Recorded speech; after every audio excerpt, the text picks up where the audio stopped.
Hello mga guys, andito na naman tayo sa Sarap TV at lulutuin natin ang sopas. At ito yung mga ingredients. Ilagay natin ang bawang kapag winit na ang mantika. Sumunod ang sibuyas. Halo-haloyin natin at hintayin natin na brown, maluto. Sumunod ang hotdog. So halo-haloyin natin at ilagay natin yung pinaka sopas. So i-mix lang natin ito. Ayan. Tapos lagyan natin ng pampalasa, paminta, yung tubig at asin.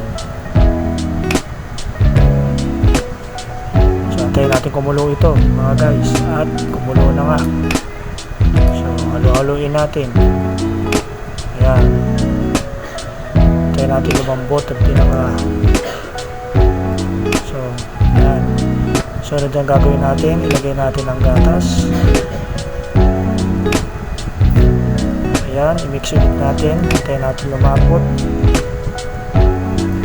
At lagyan natin ang pampalasa. Siyempre, ilagay na rin natin sumunod ang gulay.